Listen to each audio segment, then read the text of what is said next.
Hey guys, Furum here, and today I am going to be testing a car that has just recently exploded onto the multiplayer scene, the Sin R1. It's been in the game for a while, but just recently a lot of blueprints for it were given away in a multiplayer season. So my rank is 1561, my tuning is the standard multiplayer tune of 0500, and in Pro Kits we have 5050. I will also be testing this car with its extremely popular tune of 05055555, which gives it a speed of 306 miles per hour at a rank of 1682. So the Sin R1 starts up quicker than the two Homages and the Camaro, which are behind us. Those are the only cars in this race. Now, you will see at least one Homage in every single race in this video. In a lot of the races, there are two. This is due to the Homage R&D just recently having finished its third rerun, and a lot of people were able to get the car at a lower rank than 1600, either by auto-passing the final AI or just driving extremely well in it, because it is possible to beat the final AI of the Homage with a rank below 1600, but this is so ridiculously difficult, and I've only seen one person actually be able to do it, that I think most of the people driving Homages below 1600 probably auto-passed. So, the Sin R1 is holding its own very well against these cars. It can reach a speed of around 290 miles per hour at this rank. Now, this is 15 to 20 miles per hour slower than a Homage or Camaro around this same rank, but it is more nimble, accelerates better, and has better nitro efficiency. So as you will see in this video, I'm able to beat them a whole lot of the time. So we beat this 1567 triple boosted Homage, a 1575 triple boosted Homage, and an unboosted 1576 Camaro. Now for our second race, which is on Alps against a Homage, a Camaro, and a Vulcan. So the Vulcan does start up faster than this car at this rank, and is around 5 miles per hour faster, with the same tune, which is actually just one rank higher at a rank of 1562. This Vulcan up here was just above 1600 at a rank of 1618, and so he was a bit faster than that, but as you will see throughout this race, he does not manage to get all that far ahead. I will go ahead and say it now, the Sin R1 is definitely one of the top 5 multiplayer cars in the game. Between the ranks 1500 to 1700, it goes between 2 and 5 miles per hour slower than the Vulcan, which is actually really good, and it makes it extremely competitive, not only against the Vulcan, but also against Homages, Camaros, Aranera Hacera GTs, and, well, practically everything that you are going to run into. I believe that the Vulcan and SLK Special Edition, if you ever find any at this rank, are probably the only ones that are going to most often beat you. So even though we are on the second lap, the Vulcan is still not pulling that far away. Now, the car coming up very slowly behind us is the Camaro. And I did manage to beat every single Camaro that I faced in the Sin, which weren't many actually, since most of them stay below 1500 rank, and I get mostly paired with cars between 1500 to 1600 rank. So the car that beat us was a 1618 triple boosted Vulcan, but we beat a 1566 Camaro and a 1562 Homage, which I believe is the speed tune on the Homage, but with acceleration maxed out. Speaking of Homages, here's another one.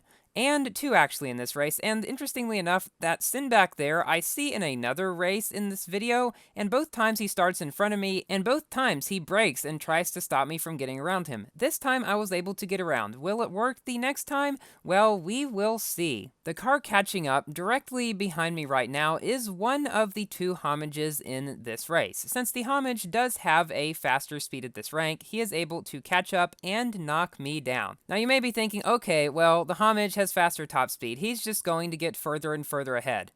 You just wait. The Homage's higher top speed is its only advantage over this car. Oh, and by the way, that car to the left there is a Peugeot Onyx, which actually turned out to be a decent car for multiplayer, and I think it's pretty good around this rank as well. It is probably one of the most obscure cars that is decent in multiplayer. I did make a video about it around rank 1676, so you could check that out if you want to see how it performs. So, because the Homage does have mediocre drifting around this rank, especially without handling upgrades, I am able to catch up to him around the turns. Also, another thing about the Homage is it has a lot worse nitro efficiency than this car, and the Sin just decided to fly. So here I am ever so slowly catching up to the Homage, and I think he gets a bit flustered because he goes up this ramp at a weird angle and then wrecks, which allows me to get ahead of him. And since we do only have half a lap left in this race, there is no way he is going to be able to catch up. So I'm not sure why they decided to name this car the Sin as they did, as that seems to be quite a weird name for a car. It looks very ugly on the back in my opinion, probably one of the ugliest back ends in Asphalt 8. Now saying that, that sounds kinda weird. It looks like an alien barfing. I'll just go out and say that right now.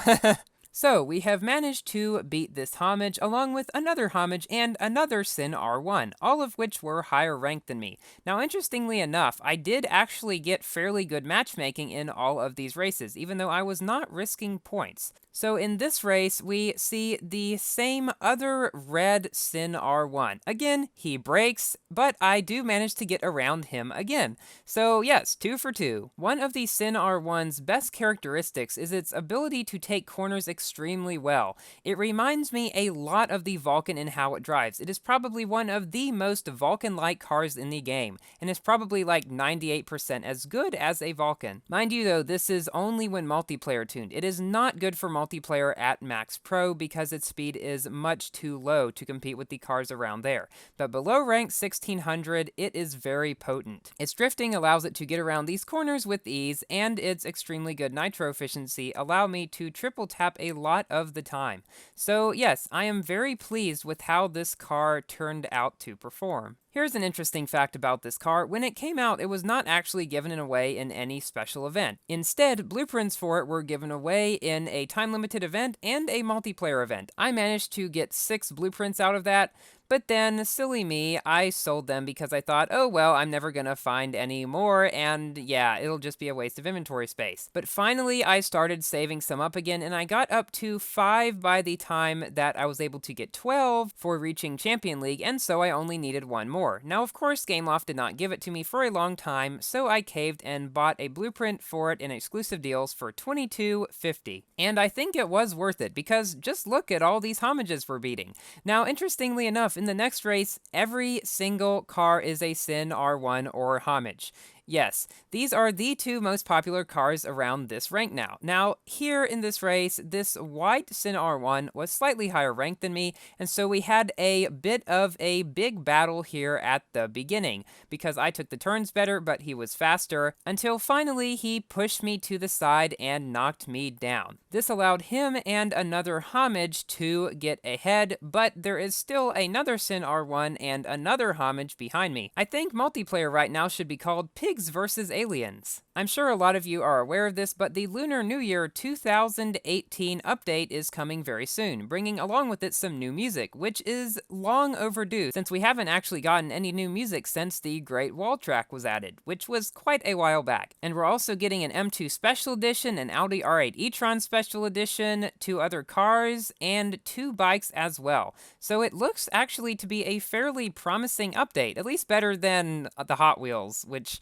didn't actually end up being all that great. So we lost to a Homage at the exact same rank as us, and a Sin R1, but we did beat a higher ranked Homage and a much higher ranked Sin R1 as well. So this is probably one of the races that I am most proud of. We have a Camaro, which shouldn't be much of trouble on Sector 8 Reverse, but we also have an MP425 at a rank of 1591, in which it can actually go around 5 miles per hour faster than me. Here I'm surprised he didn't catch up around the turn and knock me down, but thankfully I was able to get ahead and stay ahead for this part here. As you can see, he is very, very close to me. Now, his mistake was going in the portal there, which put him behind. It is always better to just go around, because the portal puts you at low speed, and then your speed continues to be low around the turn because you have to drift. So yes, it's always just better to go around. Once the stats of the new cars that are going to be coming out in the new update come out, I will be making a video on them and sharing my opinions about them. Of course, before we have the stats, it is all just speculation, but in the next race, I will tell you guys some of what I think some of the cars are going to be like.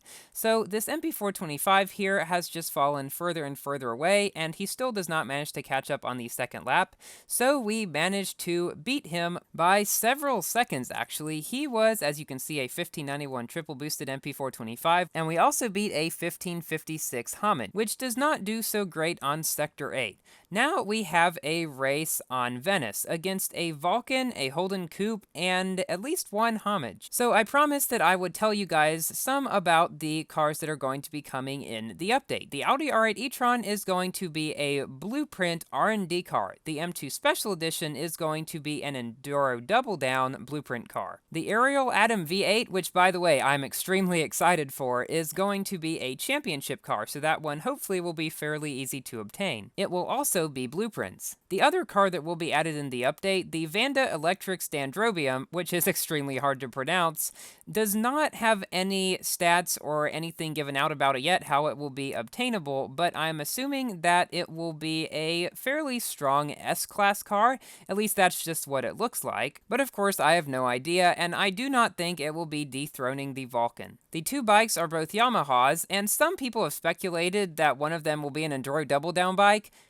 I sincerely hope not. Can you imagine how many tokens are going to be wasted because of bike glitches? I am not looking forward to that if it's the case. I speculate that the M2 Special Edition will have the same starting rank and stats as the normal M2 and end up around 1770 to 1780 rank and be able to be elite tuned higher than that, allowing it to reach a speed less than the SLK but higher than most other cars in the game. And I'm expecting the Audi R8 e-tron to become a new king of B-Class, possibly having a very low starting rank as well and becoming a very good multiplayer car at lower ranks. But we'll see about all these when the official statistics come out. So throughout the entirety of this race, I have been keeping up with this Vulcan very closely. But then, one of the most irritating things on Venice happens. This little thing here makes you wreck.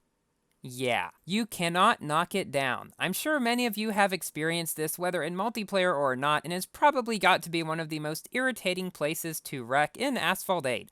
And that allowed the Vulcan to get far ahead, but we are still ahead of the two Hommages, which don't do so great on Venice when multiplayer tuned, because the multiplayer tuned Hommage does not have nearly as good of drifting as the Max Prod one, which can get around anything pretty easily. So because of that wreck, this race is not as close as it could have been. I suspect the Vulcan would likely have still won, unless I took the turns better than he did, but we still did manage to beat two Hommages, which were at slightly lower ranks, but still very fast for their rank. Our final race takes place on Munich against, you guessed it, another Hommage. At the beginning of this race, something kinda weird happens. This car here tries to knock me down, but instead gets knocked down himself. I think that's because I sped up to the point where I was going faster than him and thus knocked him down. The Sin can take this turn extremely well, as it can also take the Sector 8 curve extremely well, and right now the only car ahead of us is an MP48, which goes a good 15 or so miles per hour slower than the Sin at this rank. And I have now passed him, so I guess it's time for me to give my general review of this car.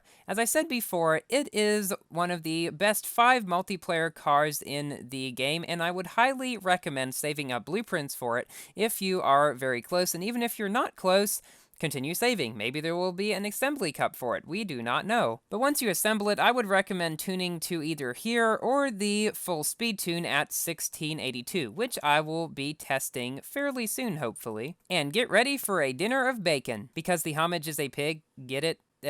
Thank you for watching, please like the video if you enjoyed, and consider subscribing for more Asphalt 8 content, and I will see you later. Goodbye!